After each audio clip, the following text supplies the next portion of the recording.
ধানের রোয়া রোপণ করার মজুরি নিয়ে বিবাদের জেরে খুন হতে হলো কোচবিহার ১ নং ব্লকের পানিশালা গ্রাম পঞ্চায়েতের অন্তর্গত হাওড়াহাট গ্রামের বাসিন্দা ৭০ বর্ষীয় সুবোধ মালাকারকে।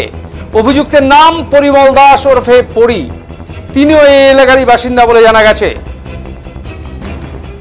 আবার আপনাদের জানিয়ে রাখি, ধানের রোয়া রোপণ করার মজুরি নিয়ে বিবাদের জের খুন হতে হলো কোচবিহার ১ নং ব্লকের পানিশালা গ্রাম পঞ্চায়েতের অন্তর্গত হাওড়াহাট গ্রামের বাসিন্দা ৭০ বর্ষীয় সুবোধ মালাকারকে। অভিযুক্তের নাম পরিমল দাস ওরফে পরি। তিনি এই এলাকারই বাসিন্দা বলে জানা গেছে। মৃতের স্ত্রী নীলা মালাকার এদিন জানান, তাদের প্রতিবেশী পরি দাসকে ধানের চারা রোপণ করার বরাত দেন সুবোধ মালাকার। তিনি এই রোয়া রোপণের কাজ শেষ না করেই কাজের পারিশ্রমিক দাবি করেন সুবোধ মালাকারের কাছে, আর তা নিয়েই বিবাদের সূত্রপাত। এদিন তিনি জানান, এই ধানের রোয়া রোপণ করার জন্য ৬,০০০ টাকা চুক্তি হয়েছিল পরিদাসের সাথে। তিনি দুদিন কাজ করে ওই ধানের চারা রোপণ করার কাজ শেষ করতে পারেননি। এরপরেও কাজ অর্ধ সমাপ্ত রেখেই রবিবার তিনি তার পারিশ্রমিক দাবি করতে থাকেন সুবোধ মালাকারের কাছে। কিন্তু কাজ শেষ না হওয়া পর্যন্ত তার মজুরি দিতে অস্বীকার করেন এই সুবোধ বাবু। আর এরপরেই তার বাড়িতে ডেকে নিয়ে সুবোধ মালাকারকে মারধর করে পরিদাস বলে অভিযোগ।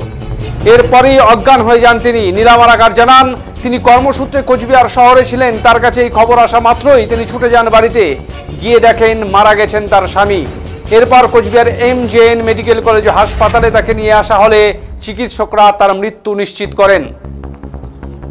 এরপর তারা মৃতদেহ বাড়িতে নিয়ে যাবার পর এলাকাবাসীরা জানান, পরিদাসের মারের কারণে মৃত্যু হয়েছে তার। এরপর আবারও এই মৃতদেহ তারা নিয়ে আসেন কোচবিহার MJN মেডিকেল কলেজ হাসপাতালে। মৃতের শালিকা রিঙ্কু পাসওয়ান এদিন বলেন, তার জামাইবাবুকে হাসপাতালে নিয়ে আসা পর্যন্ত সাথে ছিলেন অভিযুক্ত পরিদাসও। মৃত স্ত্রীর কাছে ক্ষমা চেয়ে তিনি হাসপাতাল থেকে পালিয়ে যান বলে জানান তিনি। আর এই ঘটনায় শোকের ছায়া নেমে এসেছে পানিশালা হাওড়াহাট গ্রামে। জানা গেছে সোমবার ময়নাতদন্ত হবে মৃতের।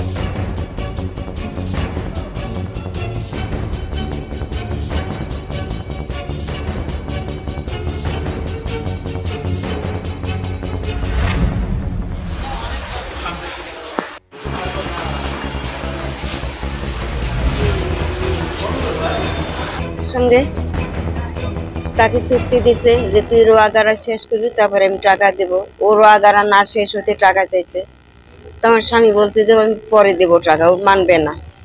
সেই টাকার জন্যই আমার স্বামীকে এই মাঠের থেকে ডাইকে ওর বাড়িতে নিয়ে গিয়ে আমার স্বামীটাকে মারলো।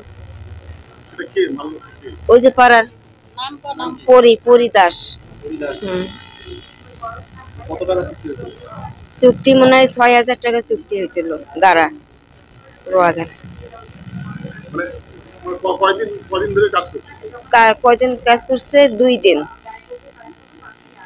কাজ করছে। ২ দিন কাজ শেষ করতে পারেনি। তো আমার স্বামী বলছে যে কাজ শেষই করলি না, তুই টাকা চাইস, কাজটা শেষ করে টাকাটা নি। ও আবার ফালতু, তো যে মারছে আমার টাকা নিয়ে পরে রোয়াই গাড়বে না, সেই জন্য আমার স্বামীর টাকাটা দেয়নি। আগে কাজ শেষ পরির বাড়িতে ডাকি আমার স্বামীকে মারছে দুপুর ২টার সময়। আমি জানলাম, আমার ভাইস্তা বউ ফোন করছে। আমি যে কাজ করি মানুষের বাড়ি, আমি কুচবিহারেই কাজ করি। আমার ছেলেকে ফোন করছে, আমার ছেলে আবার আমাকে ফোন করছে যে বাবাকে বলে মায়েরা অজ্ঞান করছে, দেখো তো বাবার কি হলো। ওই যাইতে যেতেই দেখি মারা গেছে। হাসপাতালে নিয়ে আসলাম। ডাক্তার দেখে ওরা ডাক্তারবাবু বলছে যে ডাক্তারবাবু ভাবছে যে এমনি মারা গেছে। এখন বাড়িতে নিয়ে গেলাম বডি। এখন সবাই বলতেছে মারতে মারতে তো মারা হয়েছে। দুপুর ২টা।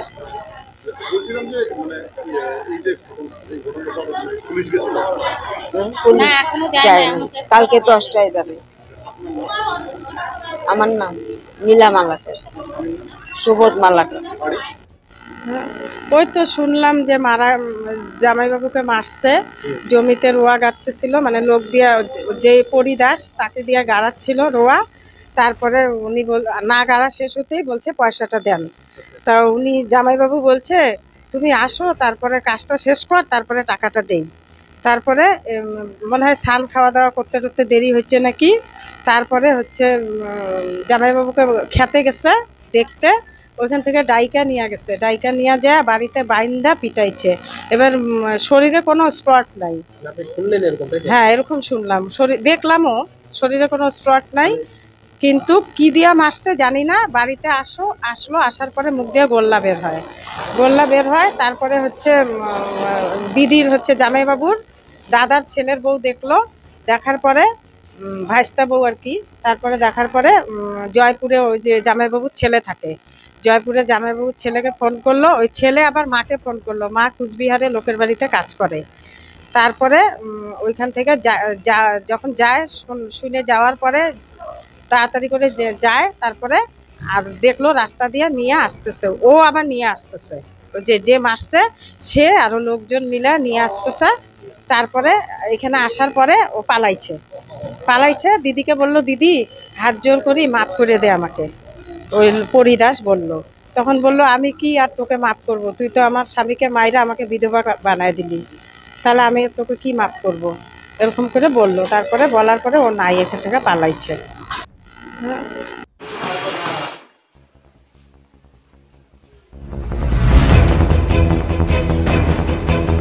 প্রতিনিধি বিপুল দাস তার সাথে কথা বলে নেবার চেষ্টা করবো। বিপুল, ঠিক কি ঘটনা ঘটেছিল, কি জানা যাচ্ছে শেষ পর্যন্ত, যদি বিস্তারিতভাবে তুলে ধরো।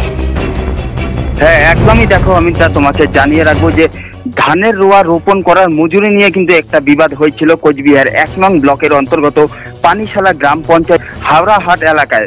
যা জানা যাচ্ছে, এই এলাকারই বাসিন্দা সুবোধ মালাকার পরিমল দাস নামে এক ব্যক্তিকে কিন্তু তার জমিতে ধানের চারা রোপণ করার জন্য কিন্তু বরাদ দিয়েছিল, এবং যা জানা যাচ্ছে যে এই কাজ শেষ না করেই কিন্তু পরিমল সুবোধ মালাকারের কাছে তার প্রাপ্য টাকা চায়। যদিও কাজ শেষ না হয় কিন্তু সুবোধ মালাকার এই টাকা দিতে অস্বীকার করে। যা জানা যাচ্ছে, যাই মৃতের স্ত্রী দাবি করেছেন যে আজ দুপুরে কিন্তু পরিমল দাস যে আছেন অভিযুক্ত, তিনি কিন্তু এই সুবোধ মালাকারকে তার বাড়িতে ডেকে নিয়ে যান এবং সেখানে তাকে বেঁধে মারধর করা হয়। এরপর তিনি অচৈতন্য হয়ে পড়লে কিন্তু তড়িঘড়ি এই মৃতের স্ত্রী এবং ওই পরিমল দাস সহ অন্যান্যরা কোচবিহার MJN মেডিকেল কলেজ ও হাসপাতাল নিয়ে আসে। সেখানে কিন্তু কর্তব্যরত চিকিৎসকেরা এই সুবোধ মালাকারকে মৃত বলে ঘোষণা করে। এরপরেই কিন্তু এই মেডিকেল কলেজ থেকে চম্পট দেয় পরিমল দাস। যদিও এই ঘটনায় কিন্তু ইতিমধ্যে কোচবিহার কোতোয়ালি থানা পুলিশ কিন্তু তদন্ত শুরু করেছে বলেই জানা গেছে। অমিত দা, অনেক ধন্যবাদ বিপুল তোমাকে। বিপুল দাস কোচবিহার থেকে আমাদের প্রতিনিধি বিস্তারিতভাবে তুলে ধরলেন। অর্থাৎ আবার খুন কোচবিহারে, যা কিন্তু সত্যি হৃদয় বিদারক, কারণ সামান্য কারণে এই খুন। ধানের চারা রোপণের মজুরি নিয়ে বিবাদ, আর তার জেরেই খুন হতে হলো এই মানুষটিকে, যা নিয়ে কিন্তু ইতিমধ্যেই কোচবিহার শহর সহ পানিশালা এলাকায় চাঞ্চল্যের সৃষ্টি হয়েছে। শোকের ছায়া নেমে এসেছে হাওড়াহাট এলাকায়। পুলিশ সূত্রে জানা গেছে, আগামীকাল অর্থাৎ সোমবার এই মৃতদেহের ময়নাতদন্ত হবে। ঘটনার তদন্ত শুরু করেছে পুলিশ।